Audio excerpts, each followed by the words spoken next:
This morning, as Brent has just shown us with the kids, we're reflecting together on the theme of journeying. Because we're in a time of transition, right? As we've been talking about various ways of thinking through this transition as we kind of come out of all the COVID lockdown experiences.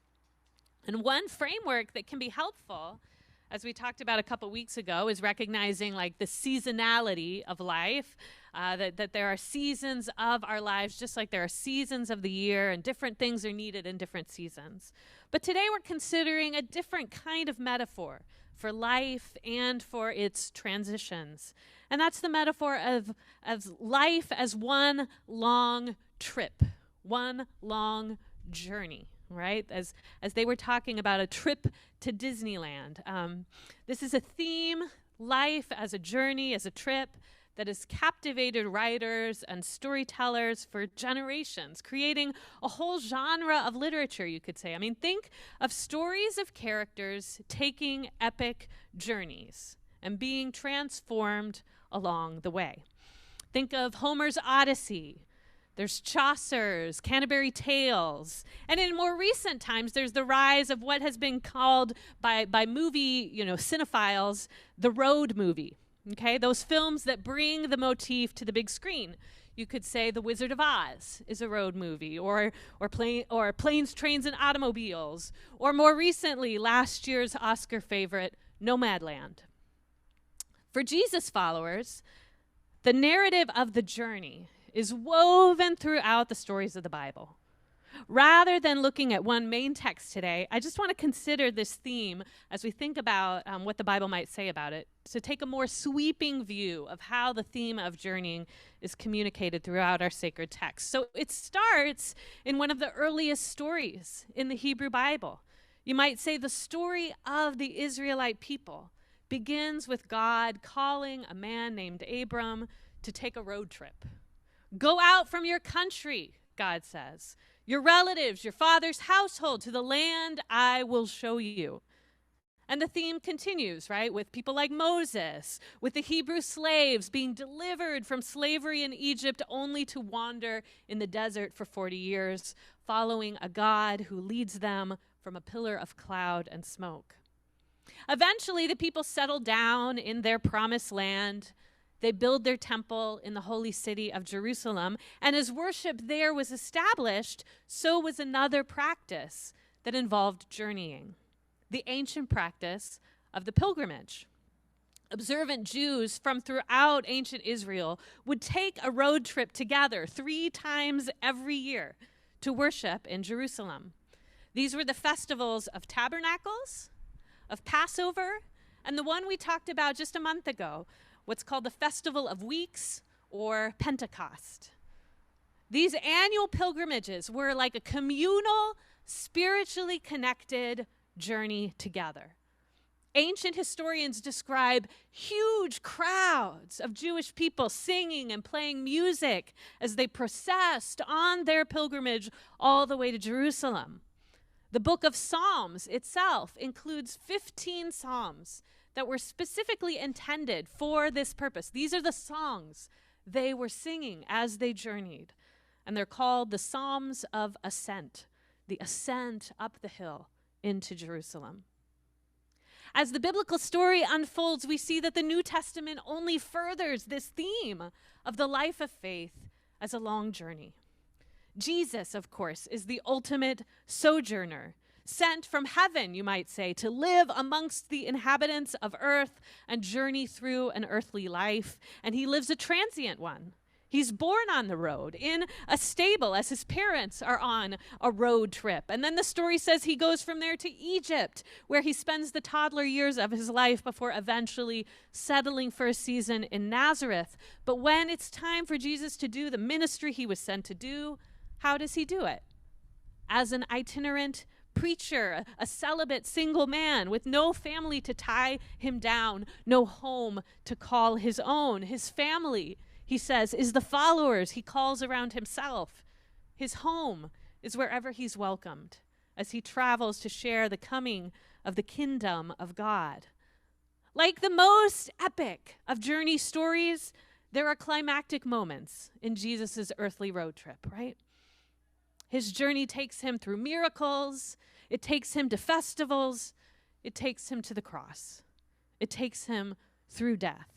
And there in death, he brings transformation and new life. He is gloriously resurrected, making the last leg of the journey, you could say, from death to life, paving a way so others may follow behind him who can travel that too. And that's what he seemed to be inviting his followers into. He was inviting them to follow him on this kind of epic road trip. It's clear that the early church understood that. I mean, we look at the stories in Acts, Paul, Peter, Barnabas. These are people who traveled a lot. They felt compelled to live a life on the road, following Jesus. And so given all that, it makes sense that throughout history, many people of faith have come to recognize that whatever their life circumstance may be, as Jesus followers, they feel that Jesus is inviting them into a journey of following, a journey that recognizes that the present is important, but it's not the final destination. Our life is oriented towards the coming of God's healing presence in the world, the kingdom of God, coming fully and redeeming everything around us. And we're all sojourners participating in that process, whether our address changes or not. So Matthew ends his gospel with what seems to be an invitation from Jesus to live a journey kind of life and to recognize the divine presence accompanying you through it. Go and make disciples of all nations, baptizing them in the name of the Father and the Son and the Holy Spirit, teaching them to obey everything I have commanded you, are the last words in the Gospel of Matthew, ending with this: remember, I am with you always to the end of the age. Take a trip. Keep the trip going. Remember, I'm with you in it. So how do we incorporate this concept of journeying into our spiritual life in a meaningful way, especially if we don't sense that our actual journey is to be an itinerant preacher, right? What does it mean for us to have a sense of being on a journey, to connect with that, besides occasionally hearing some pastor preach on it occasionally? How might we invite the divine to be present with us in our journeying and help us stay connected to that? One way that Christians through the centuries have embodied this quest to live a spiritually connected journey has been through adopting a practice similar to their Jewish forefathers and mothers, similar to those of other faiths. And that's the practice of the pilgrimage.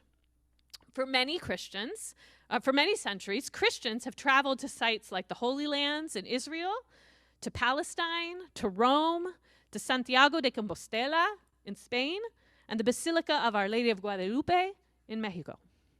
But it's not always practical or feasible to take a literal pilgrimage, right? Especially, we all know this after a year of not being able to go anywhere, right? You can't always take a physical pilgrimage. And so a practice that you might have noticed in the back of our space when you who are physically present here came in has developed. The labyrinth developed as a practice for Christians who wanted to experience the spiritual fruit of a pilgrimage, but weren't able to logistically actually travel to one of these holy sites. That's kind of the origin, all right? If you couldn't take a pilgrimage in person, perhaps a sort of virtual one still had merit.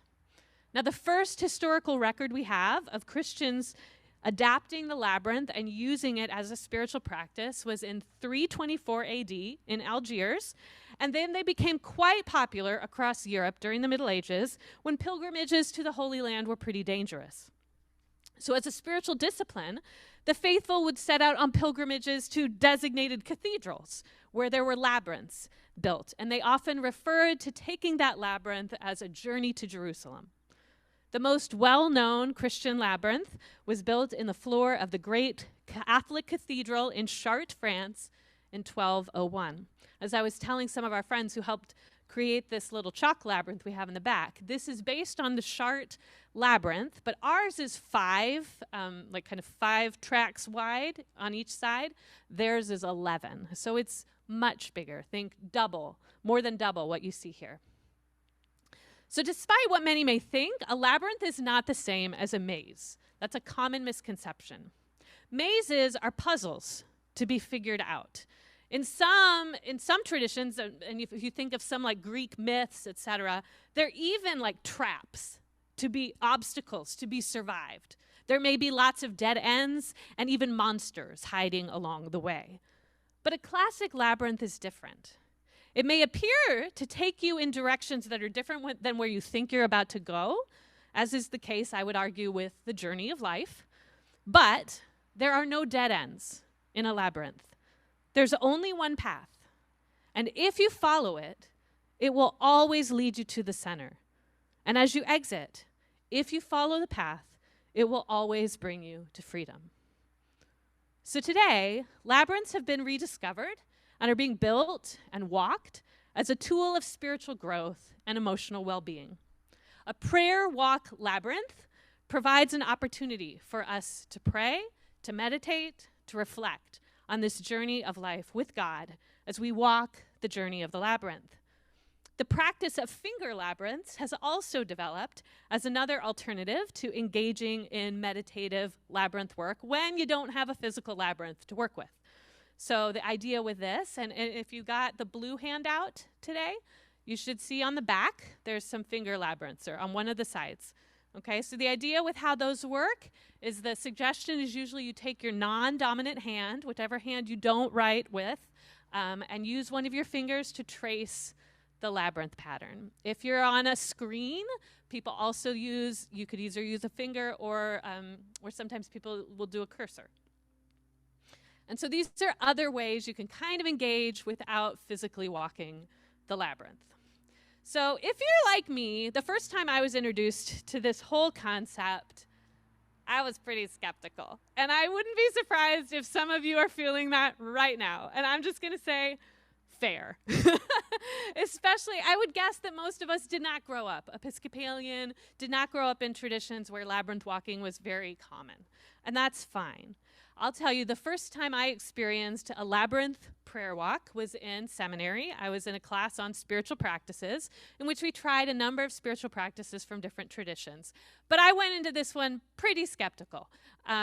We were in the basement of my seminary in just this like small room, and they had a mat that they just rolled out on the floor, and it was the labyrinth. And then we were invited to take this prayer walk. And my teacher invited us to consider walking in with a question for God. And then the instruction was we would kind of keep that question going with each step as we followed the path. And then when we got into the center, we would expect an answer or a sense of clarity or perhaps God's presence. And then we'd walk out praying through what we had received. That was kind of the general instruction. She encouraged us to take the pace at whatever seemed right for each of us as we considered our question to God. And we were invited to pray the question again and again, each step of the way. So this happened a few months before I was slated to move here to Berkeley. I had already been painfully cut off from my sponsoring denomination, but Jason had gotten a job here. It seemed like we could still come anyway, but there was a lot of uncertainty about the journey.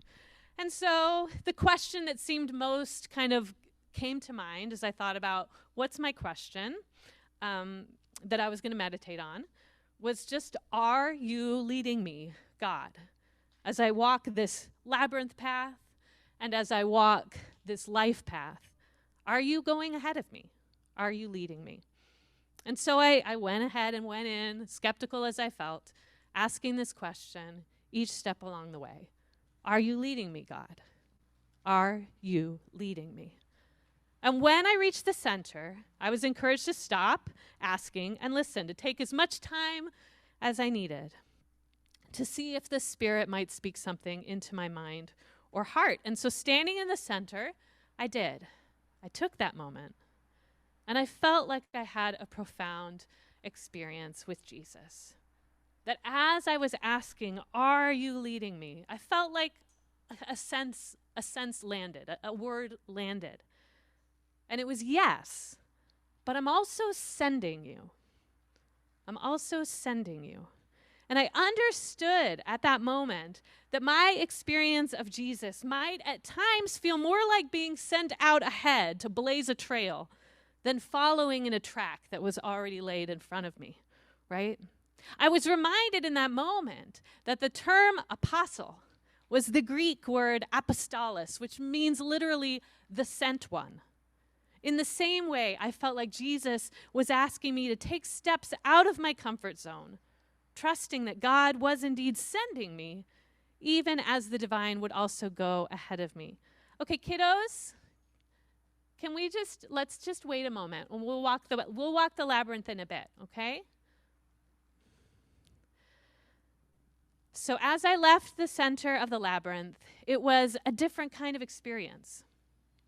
Each step, I felt the words echoing, invitations from Jesus to see this journey not simply as a neat path to carefully follow, but as a path to walk in hope. God was sending me. Even when the path wasn't yet clear, I had this sense that God was journeying with me, that God was bringing order to my steps and would back up the moves I made. So this is what we're inviting you into a bit today. We're going to take some time during worship to invite you to journey the labyrinth. And I just want to name that there's no right or wrong way to do this. There's no perfect way to walk a prayer labyrinth. The only rules are to respect the prayer walk, to respect others who are there. You simply begin, focusing on a quiet mind, open heart that allows the divine to accompany you. And as I've kind of named in my own experience, the process usually includes 3 elements. The journey in, where you may open your mind in some way to spend this time in the presence of God.